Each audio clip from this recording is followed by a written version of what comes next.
What happens when the powerful need someone to blame? When justice becomes a tool of oppression? This is the story of a young man whose life was destroyed to protect the reputation of those who held his chains. Don't forget to subscribe to our channel for more powerful historical stories that reveal the hidden truths of the past. The Georgia sun beat mercilessly on the cotton fields of Whitmore Plantation in the summer of 1847. Among the rows of white bolls, 18-year-old Samuel worked with the quiet efficiency that had kept him alive for as long as he could remember. His hands, calloused from years of labor, moved with practiced precision as he filled his sack, the weight growing heavier with each passing hour. Samuel was different from the other enslaved workers, though he tried desperately not to show it. His mother, before her death when he was 12, had secretly taught him to read using discarded newspapers and torn book pages she'd salvaged from the big house. "Knowledge is the only thing they can't take from you," she'd whispered during those clandestine lessons by candlelight, "but never let them know you have it."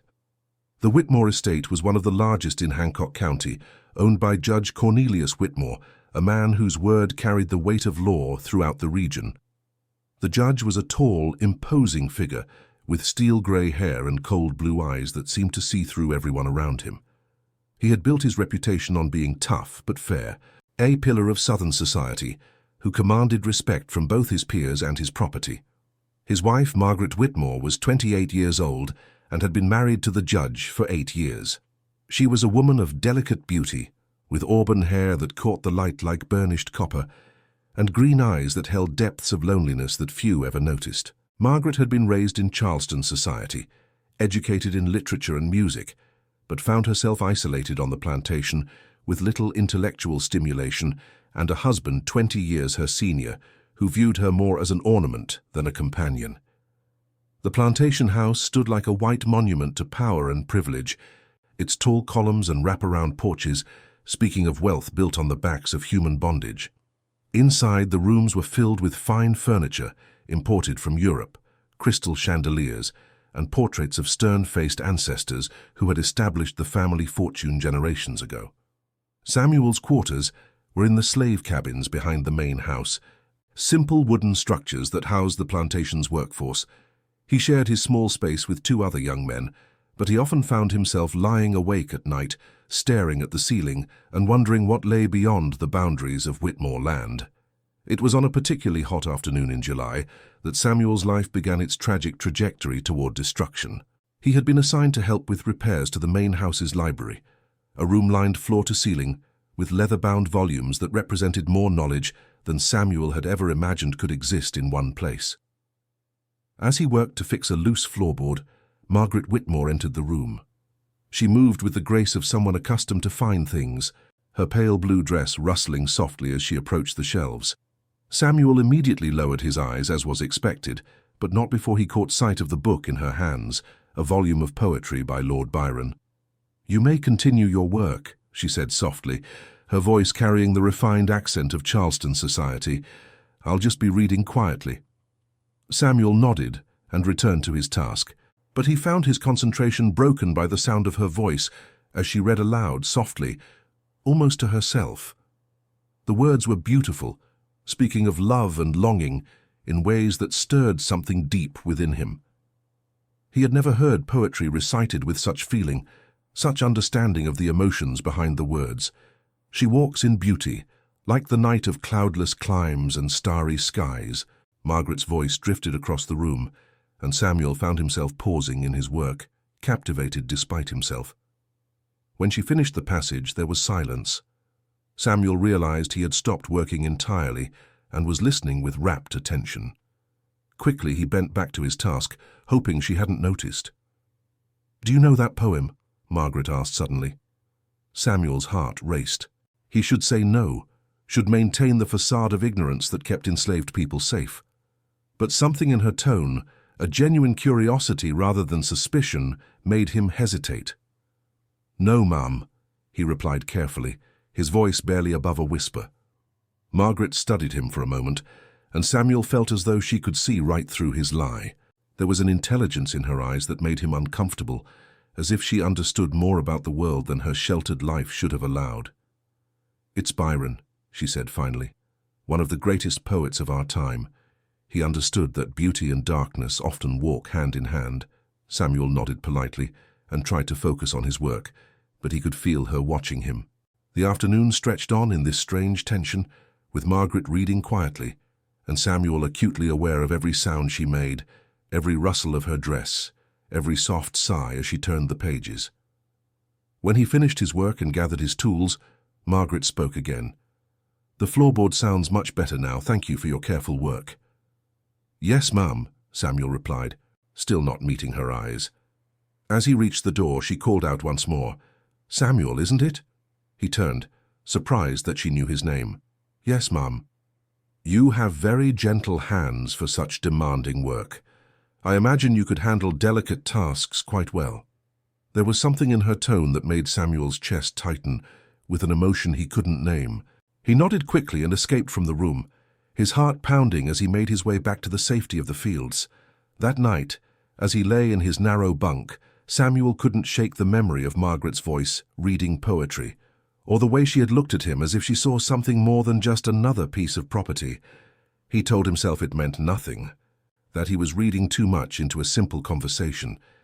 But deep down, he knew that something had shifted that afternoon, something that would prove impossible to undo. The next few weeks passed in a blur of routine work, but Samuel found himself assigned to tasks around the main house more frequently. Whether this was coincidence or design, he couldn't say, but he began to notice Margaret watching him from windows or doorways as he worked in the gardens or repaired shutters. Their conversations, when they occurred, were always brief and seemingly innocent. She might comment on the weather or ask about his progress on a particular task. But there was an undercurrent to these exchanges, a tension that Samuel felt but couldn't understand. One evening in late August, as Samuel was finishing his work in the rose garden beneath Margaret's bedroom window, she appeared on the balcony above. The setting sun cast a golden glow over everything, and she looked like something from one of the paintings in the main house. "The roses are beautiful this year," she said, her voice drifting down to him. "Yes, ma'am. The rain's been good to them." "Do you have a favorite?" she asked. Samuel looked up at her, shading his eyes against the dying light. "The white ones, ma'am. They smell the sweetest." Margaret smiled, and for a moment the careful distance between them seemed to dissolve. "I've always preferred the red ones myself. They're more passionate." The word hung in the air between them, loaded with meaning that Samuel didn't dare acknowledge. He nodded quickly and gathered his tools, but as he walked away he could feel her eyes following him until he disappeared around the corner of the house. That night, Samuel lay awake, thinking about the conversation, about the way Margaret had said the word passionate, about the look in her eyes. He knew he was walking into dangerous territory, but he felt powerless to stop himself from being drawn into whatever web was being woven around him. The summer heat seemed to intensify the strange atmosphere that had settled over the plantation. Judge Whitmore was often away on legal business, traveling to Atlanta or Savannah for court cases that could last for weeks. During these absences, Margaret seemed to grow more restless, more likely to appear wherever Samuel happened to be working. It was during one of these periods, in early September, that the first real conversation between them took place. Samuel had been sent to the library again, this time to dust the higher shelves that could only be reached with a ladder. As he worked, Margaret entered with a book in her hands. "I hope I'm not disturbing your work," she said, settling into one of the leather chairs near the window. "No, ma'am, I'll be quiet." "Actually," she said, opening her book, "I was hoping you might help me with something. I'm trying to reach a volume on the top shelf, but I'm afraid I'm not tall enough even with the step stool." Samuel climbed down from his ladder and approached the shelf she indicated. "Which book, ma'am?" "The red leather one, there in the corner. It's a collection of Shakespeare's sonnets." As Samuel reached for the book, Margaret moved closer, ostensibly to point out the exact volume she wanted. Her proximity made him acutely aware of her perfume, a delicate scent of jasmine and rose that seemed to envelop him. "This one?" he asked, his voice slightly hoarse. "Yes, that's perfect." As he handed her the book, their fingers brushed, and Samuel felt an electric shock run through him. Margaret didn't pull away immediately, and for a moment they stood frozen, the book suspended between them.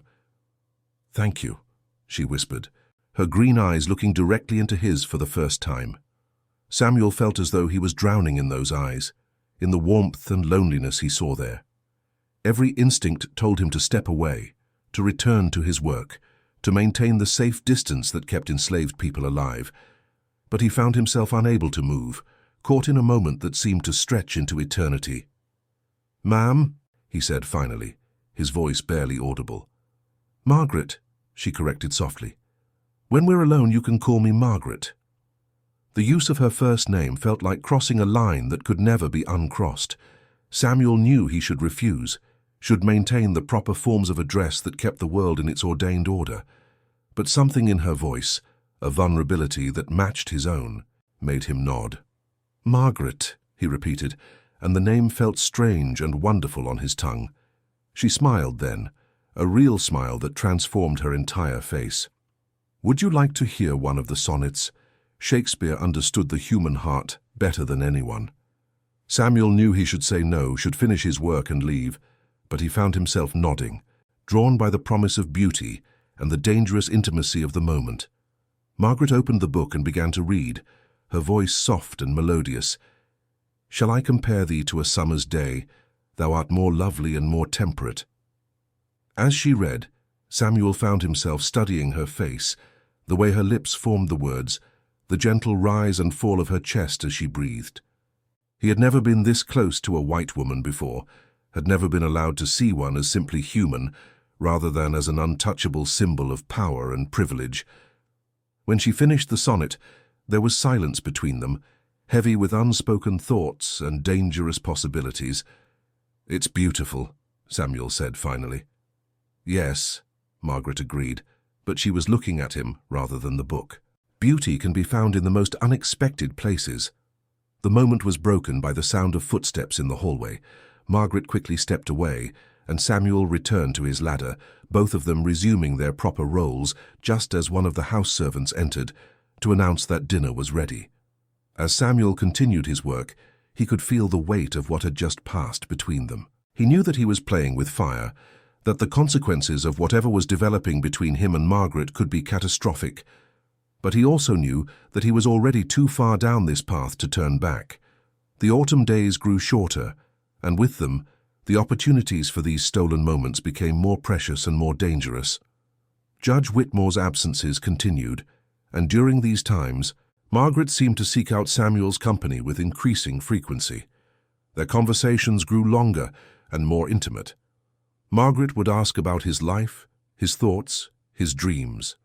She seemed genuinely interested in his answers, treating him as a person rather than property.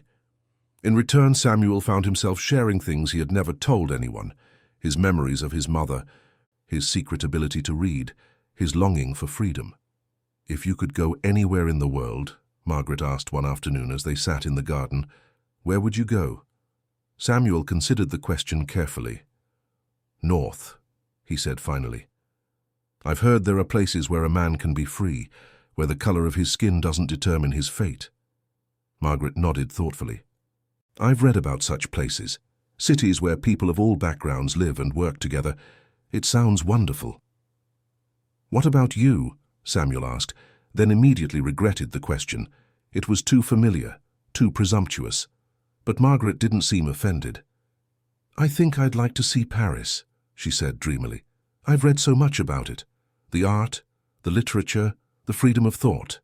Sometimes I feel like I'm suffocating here, surrounded by all these rules and expectations." Samuel understood that feeling all too well, though he knew his cage was far more literal than hers. Still, in that moment, he felt a connection to her that transcended the vast differences in their circumstances. As October arrived, bringing with it the first hints of cooler weather, Samuel began to notice changes in Margaret's behavior. She seemed more restless, more prone to long silences during their conversations. Sometimes he would catch her looking at him with an expression he couldn't quite read, longing mixed with fear, desire tempered by the knowledge of impossibility. It was during this time that Judge Whitmore announced he would be traveling to Charleston for an extended legal proceeding that could last several weeks. The news sent a ripple of tension through the plantation, though Samuel couldn't understand why until he saw the look that passed between Margaret and her husband at dinner. "I do wish you didn't have to go," Margaret said, her voice carefully neutral. "Business is business, my dear," the judge replied curtly.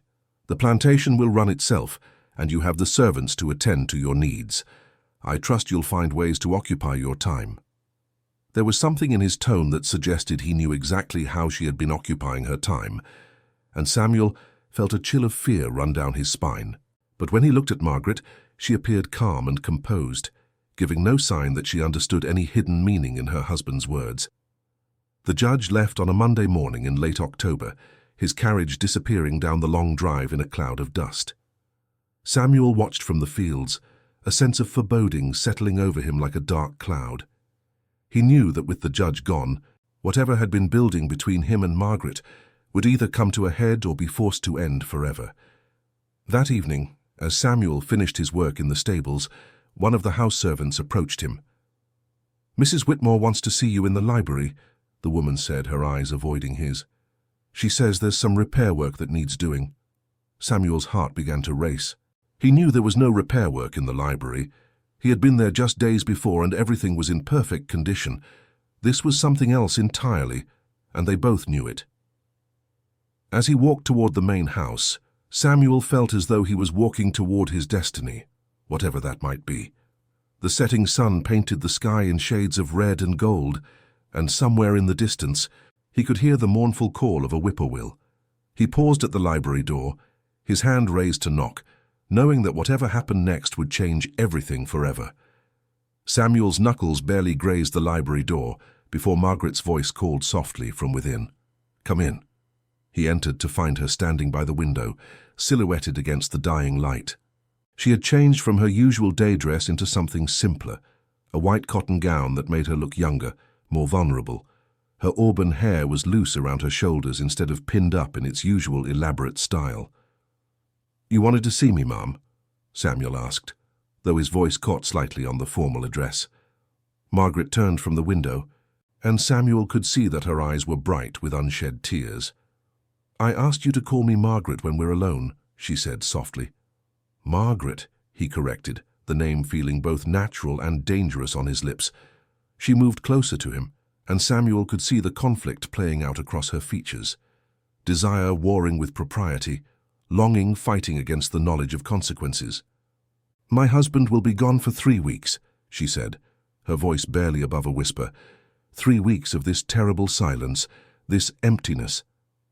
Samuel felt his heart hammering against his ribs. He knew he should leave, should make some excuse, and flee to the safety of his quarters.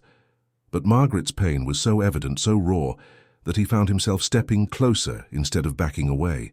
"You don't have to be alone, Lisa," he said, the words escaping before he could stop them.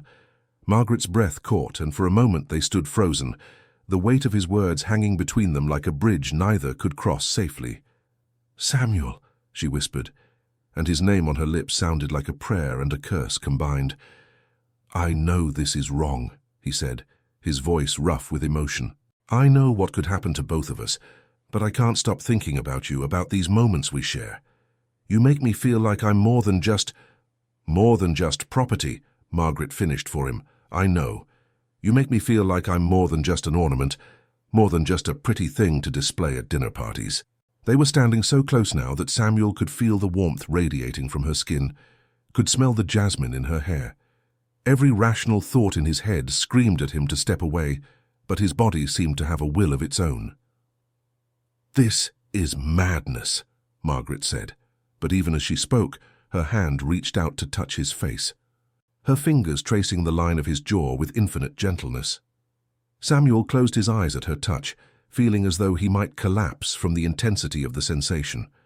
No one had touched him with such tenderness since his mother's death. In Margaret's touch he felt seen, valued, human. "I've been so lonely," Margaret continued, her voice breaking slightly. "So terribly lonely. Cornelia sees me as a possession, something to be displayed and controlled. But you listen to me. You see me." Samuel opened his eyes and looked into hers, seeing his own longing reflected there. "I see you," he confirmed. "I see how intelligent you are, how kind. I see the sadness you try to hide and the strength you don't even know you have." Margaret's eyes filled with tears at his words. "No one has ever spoken to me like that," she whispered. "No one has ever seen me as you do." The space between them seemed to disappear without either of them moving. Samuel could feel Margaret's breath on his face, could see the pulse beating rapidly in her throat. Time seemed suspended, the world outside the library forgotten. "If we do this," Samuel said, his voice hoarse with emotion, "there's no going back. You know what they'll do to me if we're discovered." Margaret's face crumpled with pain. "I know," she said. "God help me, I know. But I can't bear this emptiness anymore. I can't pretend that what I feel for you doesn't exist." Samuel reached up and cupped her face in his hands, marveling at the softness of her skin. "Then don't pretend," he said. "Not tonight."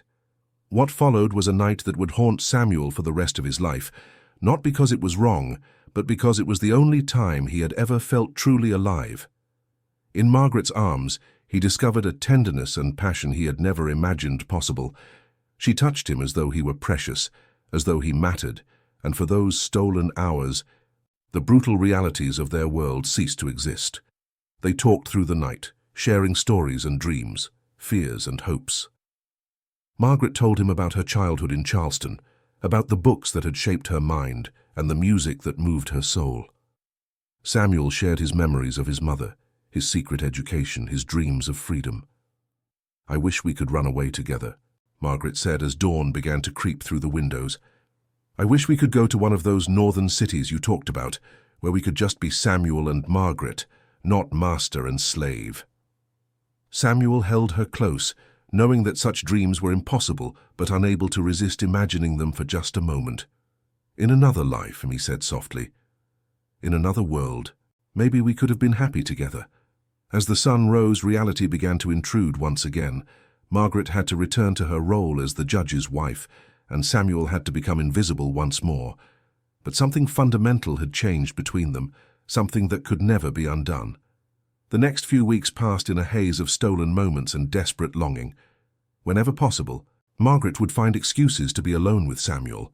Repairs that needed doing, books that needed moving, gardens that required tending. Their physical relationship deepened, but so did their emotional connection.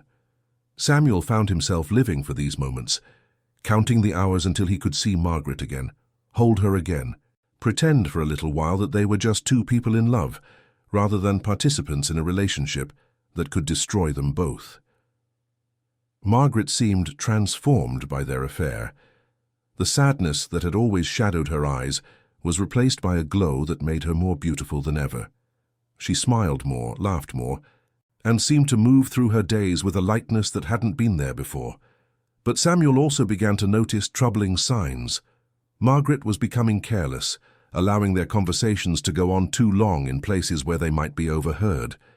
She would look at him during meals when other servants were present, her eyes soft with affection that anyone might notice. "We have to be more careful," Samuel warned her one afternoon as they lay together in the library.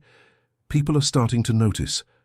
Margaret traced patterns on his chest with her finger, seemingly unconcerned. "Let them notice," she said dreamily. "I'm tired of hiding, tired of pretending." Samuel caught her hand, stilling its movement. "Margaret, you don't understand what will happen if we're discovered. They won't just punish me, they'll kill me, and you. Your life will be ruined." Margaret's eyes flashed with defiance. "My life is already ruined," she said. "I'm trapped in a loveless marriage to a man who sees me as property.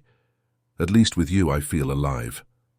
Samuel understood her feelings, but he also understood the realities of their situation in ways that Margaret, protected by her privilege, could not fully grasp. He had seen what happened to enslaved people who crossed the lines that white society had drawn. He had seen the bodies hanging from trees, the broken men who had been made examples of. But Margaret's recklessness was intoxicating, and despite his fears, Samuel found himself swept along by her passion and her certainty that their love could somehow transcend the brutal realities of their world.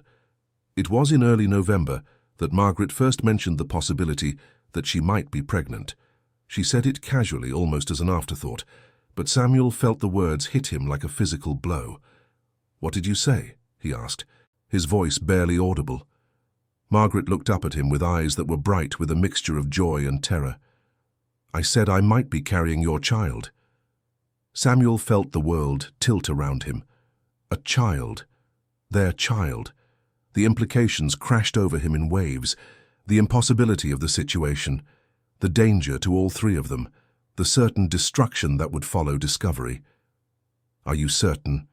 he asked. "Not yet," Margaret admitted. "But I'm late and I've been feeling different." "Samuel, what if I am? What will we do?" Samuel pulled away from her, running his hands through his hair as he tried to think. A pregnant white woman carrying the child of an enslaved man. It was a scenario that could only end in tragedy. "We'll figure something out," he said, though he had no idea what that might be. "Maybe. Maybe you could say it's the judge's child." Margaret shook her head. "Cornelius and I haven't. We haven't been intimate in months. He would know it wasn't his." The weight of their situation settled over Samuel like a suffocating blanket.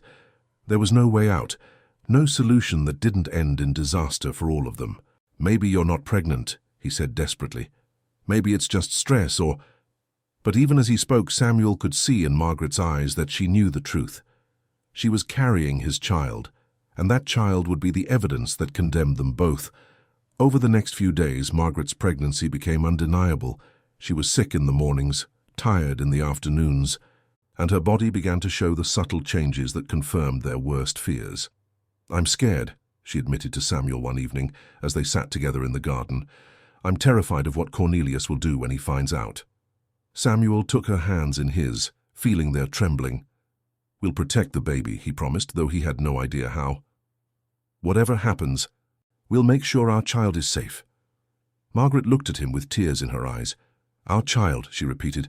"I never thought I would have a child born of love rather than duty." Despite the terror of their situation, Samuel felt a fierce pride and protectiveness surge through him. This child, conceived in love and tenderness, would be a part of both of them. Whatever happened, that could never be taken away. But their time was running out. Judge Whitmore was due to return from Charleston within the week, and Margaret's condition would soon become impossible to hide. "We could run away," Margaret said suddenly one night as they lay together. "We could leave tonight, head north, start a new life somewhere." Samuel wanted desperately to say yes, to believe that such an escape was possible, but he knew the realities of their world too well. "They would find us," he said gently. "Your husband has connections everywhere, and a pregnant white woman traveling with a black man. We wouldn't make it 50 miles. Margaret began to cry then, great sobbing tears that broke Samuel's heart. He held her close, whispering words of comfort that felt hollow even to him. "I love you," she said through her tears. "Whatever happens, I want you to know that I love you more than I've ever loved anyone." "I love you too," Samuel replied, and he meant it with every fiber of his being. "I love you and I love our child. That will never change no matter what comes next." As Judge Whitmore's return drew closer, both Samuel and Margaret became increasingly desperate. They knew that discovery was inevitable. Margaret's pregnancy would soon be obvious, and the judge was not a stupid man. He would count the months and realize that the child could not be his. It was Margaret who came up with the plan that would ultimately seal Samuel's fate. "I'll tell him I was attacked," she said one night, her voice steady despite the tears streaming down her face. "I'll say it was someone from outside the plantation, a stranger who forced himself on me." Samuel stared at her in horror. "Margaret, no. You can't lie about something like that." "It's the only way to protect you," she insisted. "If I say it was a stranger, they'll look for someone who doesn't exist. You'll be safe." But Samuel knew better. He knew that when white women claimed to have been attacked by black men, the white community didn't always wait for evidence before seeking vengeance. Any black man in the area could become a target, and Samuel couldn't bear the thought of innocent people suffering for his actions. "I won't let you do that," he said firmly. "I won't let others pay for what we chose to do." Margaret looked at him with desperate eyes. "Then what do you suggest? Because Cornelius will be home in 3 days, and when he sees that I'm pregnant, he'll know it's not his child. What do you think he'll do then?" Samuel had no answer. Every option led to disaster. Every path ended in destruction. They were trapped by the very society that had brought them together, caught in a web of laws and customs that made their love not just forbidden, but deadly. As they held each other that night, both knowing it might be their last time together, Samuel tried to memorize every detail. The feel of Margaret's skin against his, the sound of her breathing, the way she fit perfectly in his arms. Whatever came next, he would carry these memories with him always. The next morning brought news that would change everything. Judge Whitmore had finished his business in Charleston early and would be returning that very afternoon. Margaret received the news with a calm that frightened Samuel more than tears would have. She seemed to have made some internal decision, reached some conclusion that she wasn't sharing with him. "Margaret," he said when they had a moment alone, "what are you thinking?" She looked at him with eyes that seemed older than her years. "I'm thinking that I've been living in a dream," she said quietly, "and now it's time to wake up." That afternoon, as Judge Whitmore's carriage rolled up the drive, Samuel watched from the fields with a sense of impending doom. The judge looked the same as always, tall, imposing, radiating authority and control, but there was something in his bearing that suggested he already knew what he would find waiting for him. That evening, Samuel lay in his bunk listening to the sounds of the plantation settling into night. Somewhere in the big house, Margaret was facing her husband, and Samuel could only imagine what was being said between them. He didn't have to wait long to find out. Just after midnight, the door to the slave quarters burst open, and Judge Whitmore strode in, flanked by two of his overseers. In the flickering light of their torches, the judge's face was a mask of cold fury. "Samuel," he said, his voice cutting through the darkness like a blade. "Get up." Samuel rose slowly from his bunk, his heart hammering but his face carefully blank. Around him, the other enslaved people pretended to sleep, knowing that witnessing this scene could bring punishment down on their own heads. "You're coming with us," Judge Whitmore continued. "There are some questions that need answering." As Samuel was led from the quarters, he caught a glimpse of the main house. In an upstairs window he could see a figure silhouetted against the light, Margaret, watching as he was taken away. Even from that distance, even in the darkness, Samuel could feel her eyes on him. And in that moment he understood that whatever she had told her husband, whatever story she had constructed to explain her pregnancy, it had not been enough to save him. The last thing Samuel saw before he was pushed into the waiting wagon was Margaret's figure disappearing from the window, and he knew with terrible certainty that he would never see her again. The interrogation room in the basement of the courthouse was a place designed to break spirits. Stone walls sweated with moisture, and the single oil lamp cast dancing shadows that seemed to mock anyone unfortunate enough to find themselves there. Samuel had been chained to a wooden chair for 3 hours, his wrists raw from the iron shackles, when Judge Whitmore finally entered. The judge was not alone. Behind him came Sheriff Morrison, a thick-set man with cruel eyes and hands that bore the scars of violence, and Dr. Henley, the county physician whose presence suggested this interrogation would be thorough and scientific. "Samuel," Judge Whitmore began, his voice deceptively calm as he settled into a chair across from the shackled young man, "I'm going to give you one opportunity to tell me the truth. What happened between you and my wife?" Samuel kept his eyes fixed on the floor, knowing that meeting the judge's gaze would only fuel his rage. "Nothing happened, sir. I don't know what you mean."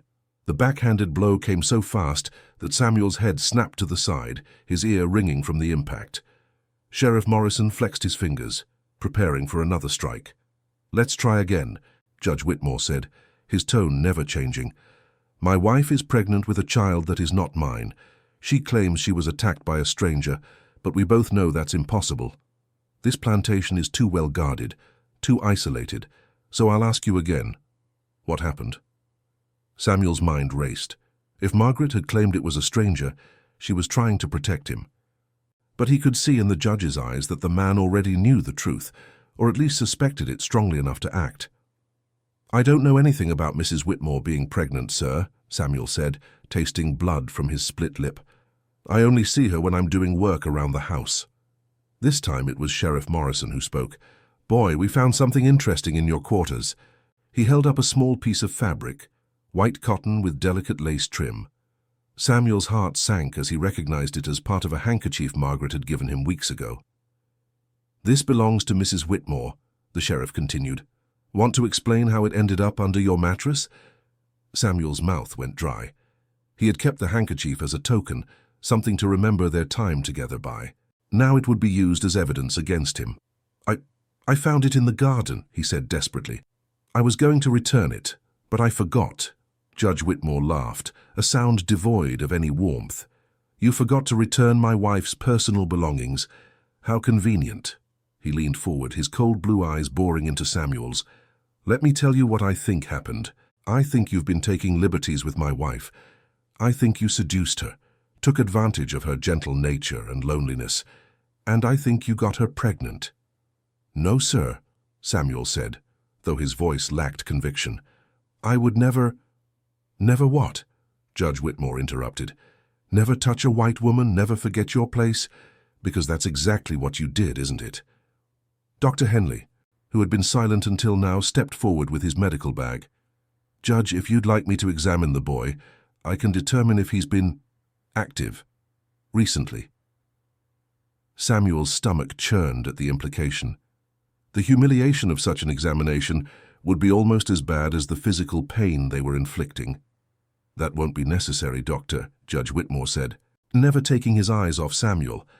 I can see the guilt written all over his face. The interrogation continued for hours. They asked the same questions over and over, trying to break Samuel's resolve through repetition and exhaustion. They described in graphic detail what they would do to him if he confessed, and what they would do if he continued to lie. Through it all, Samuel maintained his innocence, though each denial became harder to voice. His body ached from the beatings, his throat was raw from thirst, and his spirit was beginning to crack under the relentless pressure. It was near dawn when Judge Whitmore finally changed tactics. "You know, Samuel," he said conversationally as if they were discussing the weather, "I've been thinking about your mother. Sarah, wasn't it? I remember when she died. Pneumonia, the doctor said, but I always wondered if there might have been more to it." Samuel's head snapped up, his carefully maintained composure finally cracking. "What do you mean?" Judge Whitmore smiled, and it was the most terrifying expression Samuel had ever seen. "I mean that your mother was a beautiful woman, and beautiful slave women sometimes attract attention from their masters. I wonder what she might have had to endure before she died." The implication hit Samuel like a physical blow. The suggestion that his mother might have been violated, might have suffered in ways he had never imagined, filled him with a rage so pure and hot that it threatened to consume him. "How you leave her out of this?" Samuel snarled, straining against his chains. "Ah," Judge Whitmore said with satisfaction, "there's the fire I was looking for. You see, Sheriff, he does have passion in him, the kind of passion that might lead a man to forget his place." Samuel realized too late that he had been manipulated, that his reaction had been exactly what the judge was looking for. By showing emotion, by defending his mother's memory, he had revealed that he was capable of the kind of feelings that could lead to the relationship they suspected. "Now," Judge Whitmore continued, "let's talk about what really happened with my wife." But Samuel had reached his breaking point. The combination of physical pain, emotional torture, and the violation of his mother's memory had pushed him beyond the ability to think clearly. "Yes," he said, the word torn from his throat like a confession at gunpoint. "Yes, I was with her, but it wasn't what you think. She was lonely, and I cared about her. We cared about each other." The silence that followed his admission was deafening. Judge Whitmore sat back in his chair, his face a mask of cold satisfaction, while Sheriff Morrison cracked his knuckles in anticipation. "Go on," the judge said quietly, and Samuel, his defenses finally shattered, told them everything. He told them about the conversations in the library, about Margaret's loneliness and intelligence, about the way she had seen him as a person rather than property. He told them about the poetry and the stolen moments, about the growing connection that had blossomed into love. What he didn't tell them was that it had been mutual, that Margaret had been as much a participant as he had been. Instead, he painted himself as the seducer, the one who had taken advantage of her kindness and vulnerability. "She never wanted any of this," he lied, the words cutting him like knives. I forced myself on her. She tried to resist, but I was stronger. I'm the one who's responsible for everything." Judge Whitmore listened to this fabricated confession with growing satisfaction. This was the story he needed, the narrative that would preserve his wife's reputation while justifying the punishment he planned to inflict. "And the pregnancy?" he asked. "That's my fault too," Samuel said, each word feeling like a betrayal of everything he and Margaret had shared. I didn't stop when she begged me to. I kept going back, kept forcing myself on her. The baby is mine." When Samuel finished his false confession, the room fell silent except for the sound of his own ragged breathing. He had just signed his own death warrant, but he told himself it was worth it if it protected Margaret and their child. Judge Whitmore stood slowly, his face a study in controlled fury. "Sheriff Morrison, I want this animal locked up in solitary confinement. No visitors, no contact with the outside world. He's going to have a long time to think about what he's done." "What about a trial?" "Doctor," Henley asked. Judge Whitmore's smile was cold as winter. "What trial? He just confessed to raping my wife.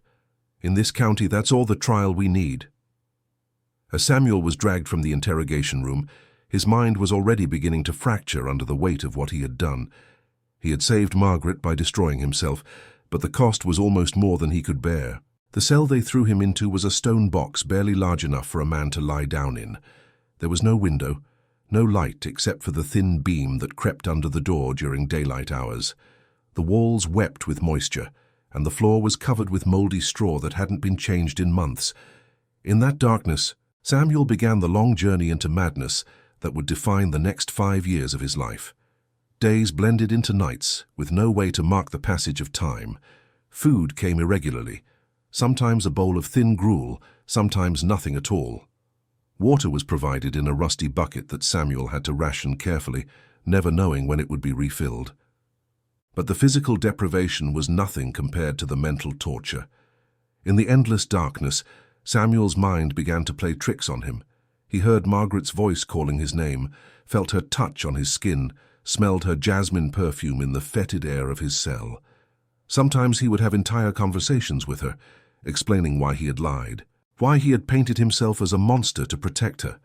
Other times he would rage at her for being careless, for not understanding the danger they were in.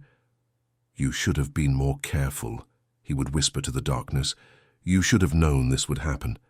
But then he would remember her tears, her fear, her desperate love for him and their unborn child, and his anger would dissolve into grief so profound it felt like drowning. Weeks passed, or maybe months. Samuel had no way of knowing. His body began to waste away from the poor food and lack of exercise. His hair grew long and matted. His beard became a tangled mess. His clothes never changed, rotted on his body until they were little more than rags. But it was his mind that suffered the most. The isolation, the darkness, the constant uncertainty about Margaret and their child, it all combined to create a psychological pressure that would have broken a weaker man completely. Samuel survived by retreating into memories. He would spend hours reliving every moment he had shared with Margaret, every conversation, every touch, every stolen kiss. He would imagine their child growing up, wonder if it was a boy or girl, dream about the life they might have had in a different world. Sometimes, in his darkest moments, he would wonder if Margaret even remembered him. Had she moved on, convinced herself that their love had been nothing more than a temporary madness? Had she told herself that he really was the monster he had confessed to being? The uncertainty was almost worse than the physical suffering.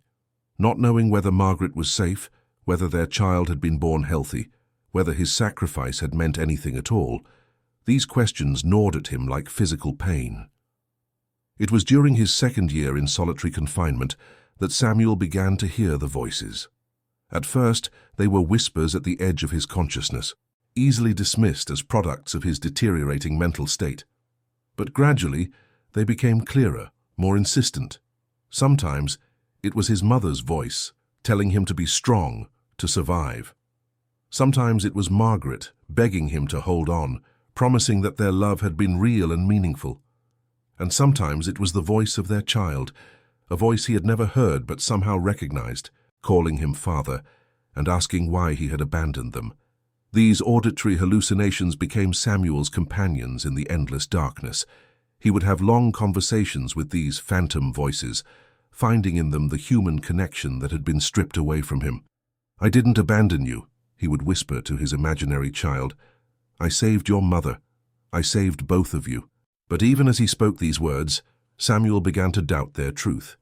Had his confession really protected Margaret, or had it simply given Judge Whitmore the excuse he needed to destroy them all? As his third year in solitary began, Samuel's grip on reality became increasingly tenuous. He would sometimes forget where he was, believing himself to be back in the fields of Whitmore Plantation or in the library with Margaret. These episodes of dissociation provided temporary relief from his suffering, but they also marked his steady descent into madness. It was during one of these episodes that Samuel first began to see the light. It started as a faint glow in the corner of his cell, barely visible even in the absolute darkness. At first he thought it was another hallucination, another product of his deteriorating mind, but the light persisted, growing stronger over the days and weeks that followed. It seemed to pulse with its own rhythm, like a heartbeat made visible, and in that light Samuel began to see shapes, figures that moved and gestured, as if trying to communicate with him. "Margaret," he would whisper to the light, "is that you?" The light would pulse brighter, and Samuel would take that as confirmation. In his fractured mind, the light became a connection to the world outside his cell, a lifeline to the love he had lost. By his fourth year in confinement, Samuel had constructed an entire mythology around the light. He believed it was Margaret's spirit, visiting him to let him know that she was safe, that their child was growing up healthy and strong. He would spend hours talking to the light, telling it about his dreams and fears, his regrets and hopes. The guards who brought his food began to notice his behavior, the way he would gesture and speak to empty air. They reported back to Judge Whitmore that the prisoner was losing his mind, becoming a babbling madman who posed no threat to anyone. This was exactly what the judge had hoped for. A dead Samuel would have been a martyr, a symbol of injustice that might have inspired others to rebellion. But a mad Samuel, broken and incoherent, served as a perfect example of what happened to those who forgot their place. As his fifth year in solitary confinement began, Samuel had become a shadow of his former self. His body was skeletal, his hair and beard wild and unkempt, his eyes holding the distant look of someone who had seen too much darkness. But somewhere deep inside, in a part of his mind that the isolation hadn't been able to touch, Samuel held on to one unshakable truth. He had loved Margaret Whitmore, and she had loved him. Their child, wherever it was, had been conceived in love rather than violence. That truth, fragile as it was, became the foundation that kept him from complete madness. No matter what lies he had told, no matter what false confessions he had made, the love he and Margaret had shared had been real. And as long as he remembered that love, as long as he held on to that one pure thing in a world full of darkness and cruelty, Samuel knew he could survive whatever came next. The light in his cell pulsed brighter, and Samuel smiled for the first time in years. "I remember," he whispered to the darkness. "I remember everything." 5 years. 1,825 days of darkness, silence, and the slow erosion of everything that had once made Samuel human. As he sat in his stone cell, on what he didn't know was the anniversary of his imprisonment, Samuel had become something between man and ghost, a living reminder of what happened when the established order was challenged. His 23rd birthday had passed unmarked in the darkness, along with countless other milestones that free men took for granted. His body bore the evidence of his confinement, ribs visible through paper-thin skin, hair grown wild and white before its time, hands that trembled from malnutrition, and the constant cold that seeped through the stone walls. But it was his mind that had paid the heaviest price. The Samuel who had once read poetry by candlelight and dreamed of freedom had been replaced by a fractured consciousness that drifted between memory and hallucination, between the brutal present and a past that seemed more real than the stone walls around him. On this particular morning, though morning and night had long since lost their meaning in the perpetual darkness, Samuel was visited by his most frequent companion, the memory of Margaret reading Shakespeare in the library. Her voice soft and melodious, as she brought the words to life. "Shall I compare thee to a summer's day?" the phantom Margaret recited, and Samuel's lips moved along with words he had memorized during those precious stolen moments. "Thou art more lovely and more temperate." The sound of footsteps in the corridor outside his cell shattered the illusion. Samuel's head snapped up, his heart racing with a mixture of hope and terror. Visitors were rare, usually only the guards who brought his meager rations or the occasional inspection by officials who wanted to see the dangerous criminal for themselves. But these footsteps were different. They moved with purpose, accompanied by voices that Samuel strained to hear through the thick wooden door. "I've been down here for 5 years, one voice was saying. "Judge says he's completely mad now, no threat to anyone." "Still," came another voice, younger and less certain, "keeping a man in solitary for this long, it doesn't seem right." Samuel pressed his ear to the door, his heart hammering as he tried to make sense of what he was hearing. Were they talking about releasing him? Had someone finally questioned the justice of his punishment? The footsteps stopped outside his cell, and Samuel heard the scrape of metal against metal as someone worked the lock. Light flooded in as the door opened, and Samuel threw his hands up to shield his eyes, which had grown accustomed to near-total darkness. "Jesus Christ," the younger voice breathed. "Look at him." Through his fingers, Samuel could make out 2 figures silhouetted in the doorway. One was Sheriff Morrison, older now and heavier, but still radiating the same casual cruelty that Samuel remembered. The other was a younger man in a deputy's uniform, his face pale with shock at what he was seeing. "Samuel," Sheriff Morrison said, his voice carrying a note of mock concern. "How are you feeling today?" Samuel tried to speak, but his voice came out as little more than a croak. He hadn't used it for conversation in months, and the words felt foreign on his tongue. I'm... he began, then stopped, unsure of what he was trying to say. "He's lost his mind completely," Sheriff Morrison explained to his companion. "Talks to himself, sees things that aren't there. Judge Whitmore was right to keep him locked up." The younger deputy stepped closer, and Samuel could see the mixture of pity and revulsion in his eyes. "What did he do to deserve this?" "Raped the judge's wife," Sheriff Morrison said matter-of-factly. "Got her pregnant, confessed to the whole thing. Lucky we didn't just string him up from the nearest tree." Samuel wanted to protest, to explain that it hadn't been rape, that Margaret had loved him as he had loved her, but the words wouldn't come. 5 years of isolation had stolen his ability to defend himself, to articulate the truth that burned in his chest like a coal. "Anyway," Sheriff Morrison continued, "we're moving him today. Judge has decided it's time for a change of scenery." Samuel's heart leaped with desperate hope. Were they finally releasing him? Had his punishment been deemed sufficient? But as the guards shackled his wrists and ankles, Samuel realized that this was not freedom. The chains were too heavy, the guards too numerous. This was simply a transfer from one prison to another. As they led him from the cell that had been his world for 5 years, Samuel caught his first glimpse of sunlight in what felt like a lifetime. The sensation was overwhelming, the warmth on his skin, the brightness that made his eyes water, the simple miracle of seeing the sky again. The courthouse looked exactly as he remembered it, a monument to white authority and justice that had never been intended for people like him. But there were changes too.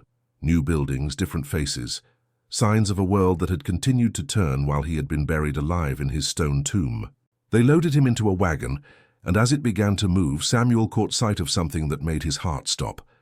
There, walking down the main street of town, was a woman with auburn hair and a small child by her side. For a moment, Samuel's damaged mind convinced him that it was Margaret, that she had somehow found him and come to rescue him from his nightmare. He strained against his chains, trying to get a better look, his voice finally finding strength. "Margaret," he called out, his voice raw and desperate. But as the wagon drew closer, Samuel realized his mistake. The woman was younger, her hair a different shade, her face unfamiliar. The child, a boy of perhaps 4 or 5 years, looked nothing like the phantom son Samuel had imagined during his years of confinement. The disappointment hit him like a physical blow, and he slumped back against the wagon's wooden sides, the brief spark of hope extinguished as quickly as it had ignited. The journey took them through the countryside Samuel had once known so well.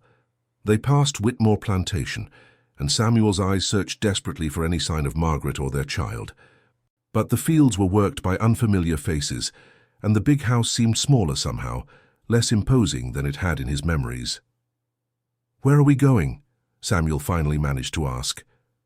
Sheriff Morrison glanced back at him with something that might have been amusement. "State prison," he said. "Judge figured you'd served enough time in solitary. Now you get to work for your keep." The state prison was a massive brick structure surrounded by high walls topped with razor wire. As they passed through the gates, Samuel felt the last of his hope die. This wasn't a step toward freedom. It was simply a different kind of cage. The processing was brutal and dehumanizing.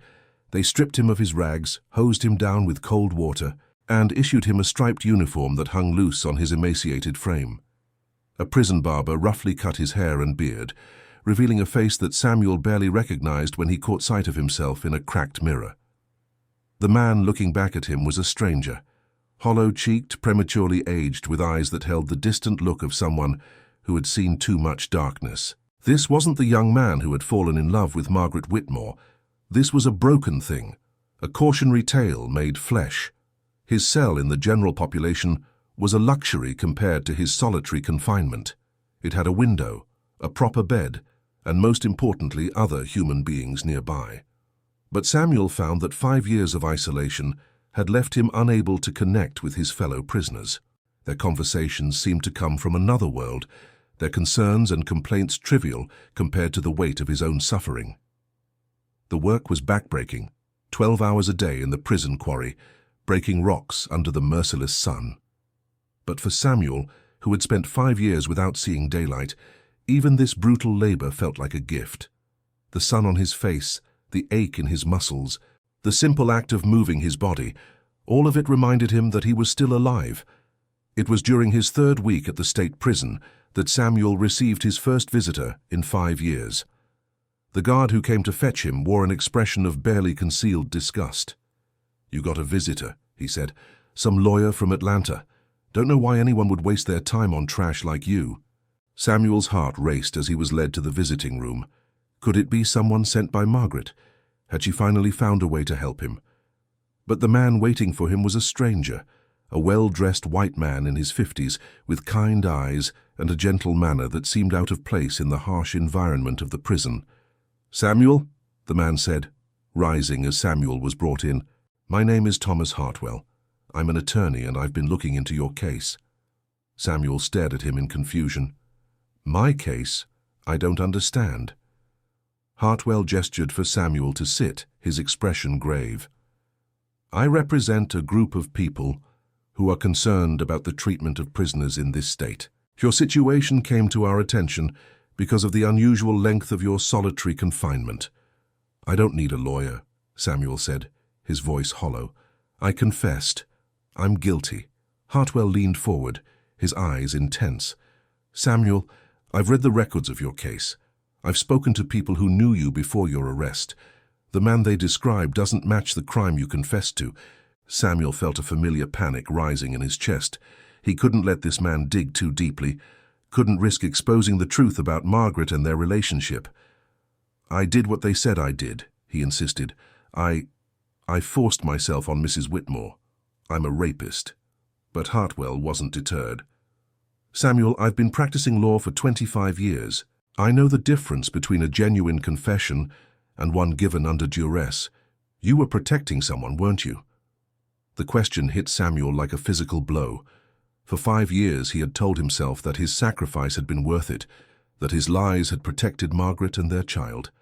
But now, faced with this stranger's penetrating gaze, he began to wonder if his suffering had accomplished anything at all.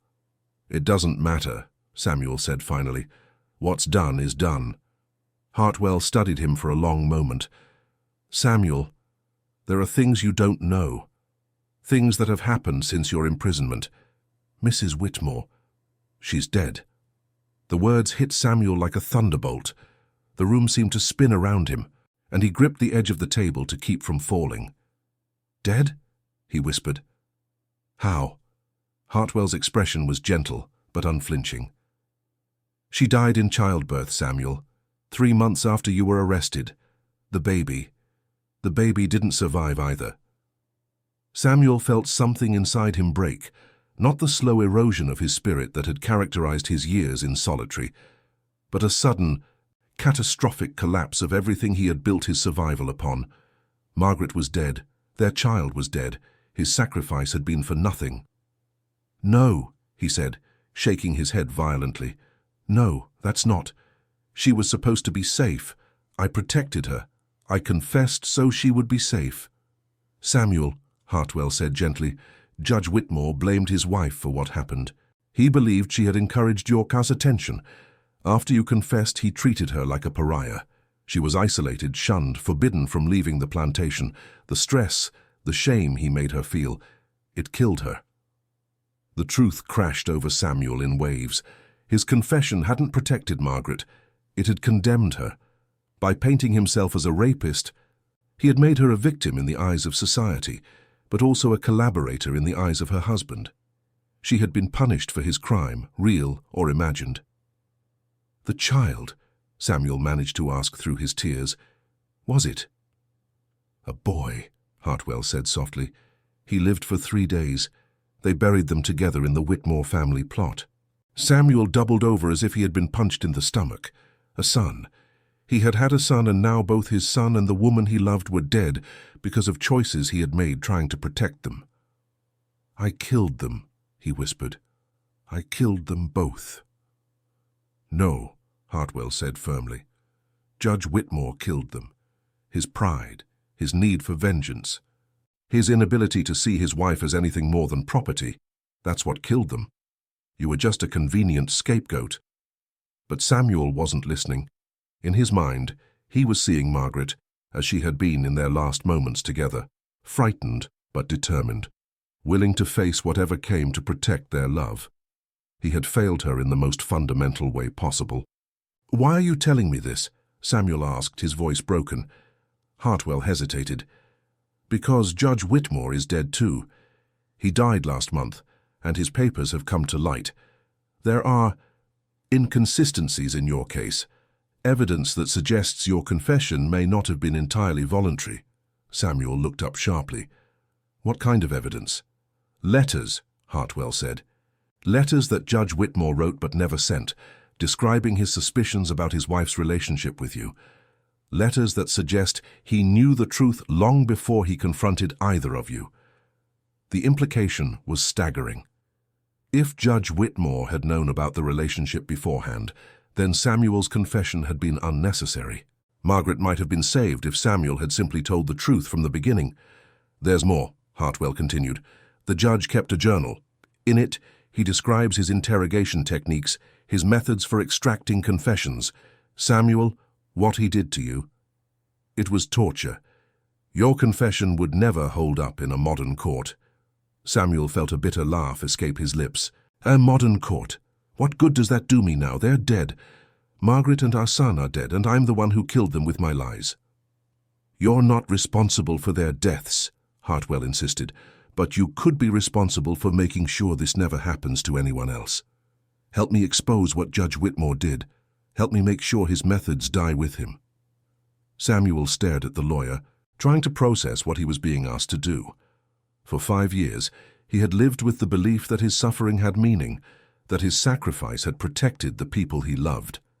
Now he was being told that not only had his sacrifice been meaningless, but that he could honor Margaret's memory by exposing the truth. "What would happen to me?" Samuel asked. "I can't promise you freedom," Hartwell admitted. "The legal system moves slowly, and there are powerful people who have an interest in keeping this case buried. But I can promise you that your story will be heard, that Margaret's story will be told as it really happened." Samuel closed his eyes, and for the first time in 5 years, he allowed himself to remember Margaret as she truly had been, not the victim of his false confession, but the intelligent, passionate woman who had loved him despite the impossible circumstances of their world. "She deserves better than the lies I told about her," Samuel said finally. "Yes," Hartwell agreed, "she does." Samuel opened his eyes and looked directly at the lawyer. "What do you need me to do?" Over the next several hours, Samuel told his story, the real story, for the first time since his arrest. He spoke of Margaret's loneliness and intelligence, of their growing connection, of the love that had blossomed between them despite the barriers of race and class. He described the poetry readings, the stolen moments, the tenderness and passion they had shared. He also told Hartwell about the interrogation, about the psychological torture that had broken his will and forced him to confess to crimes he hadn't committed. He described the threats against his mother's memory, the physical violence, the relentless pressure that had finally made him say whatever his captors wanted to hear. When he finished, both men sat in silence for a long moment. "Samuel," Hartwell said finally, "I want you to know that what you and Margaret shared, it was real. It was love, pure and simple. Don't let anyone convince you otherwise." Samuel nodded, tears streaming down his face. For the first time in 5 years, someone had acknowledged that his relationship with Margaret had been based on love rather than violence. It was a small thing, but it felt like a resurrection. "What happens now?" Samuel asked. "Now I take your testimony and I fight," Hartwell said. "I fight to get your case reopened, to expose what Judge Whitmore did, to make sure Margaret's real story is told. It won't be easy and it won't be quick. But I promise you this, your voice will be heard." As Samuel was led back to his cell that evening, he felt something he hadn't experienced in 5 years. Hope. Not hope for his own freedom, that seemed too much to ask for, but hope that Margaret's memory might be redeemed, that their love might be remembered as it truly was, rather than as the lie he had been forced to tell. That night, as he lay on his narrow prison bed, Samuel spoke to Margaret for the first time since his confession. "I'm sorry," he whispered to the darkness. "I'm sorry I lied about us. I'm sorry I couldn't protect you. But I'm going to make it right. I'm going to tell them who you really were." The moonlight streaming through his cell window seemed brighter than usual, and Samuel chose to take that as a sign that somewhere, somehow, Margaret had heard him and forgiven him. The legal battle that followed would take years, and Samuel would not live to see its conclusion. The damage done by 5 years of solitary confinement and a lifetime of brutality had taken its toll on his body and mind. But in his final months, he found a peace that had eluded him since that terrible night when he had been dragged from his quarters. He had told the truth at last. Margaret's story would be preserved not as the tale of a white woman's victimization, but as the story of 2 people who had found love in the most unlikely circumstances and paid the ultimate price for daring to reach across the barriers that society had erected between them. In the end, that was all Samuel could give her, the truth of their love, spoken at last into a world that was slowly, painfully beginning to listen. As the sun set on another day in the Georgia countryside, Samuel closed his eyes and remembered Margaret's voice reading poetry in the library, her words carrying across the years like a promise that love, once real, could never truly die. "Shall I compare thee to a summer's day?" he whispered, and in his mind, Margaret's voice joined his, completing the verse they had shared in a time when love seemed possible and the future held infinite promise. The truth had been told at last, and in that telling, both Samuel and Margaret had finally found their freedom. Years later, when historians would write about the case of Samuel and Margaret, they would struggle to capture the full weight of their story. The legal documents would show a confession recanted, a case reopened, a system of justice exposed as fundamentally flawed. But the human cost, the love destroyed, the lives lost, the truth buried under layers of prejudice and fear, that would be harder to quantify. Thomas Hartwell's efforts would eventually lead to reforms in the treatment of prisoners and the methods used to extract confessions. Samuel's testimony, given in those final months of his life, would become part of a growing body of evidence that the justice system was not blind, but selectively sighted, seeing only what it chose to see.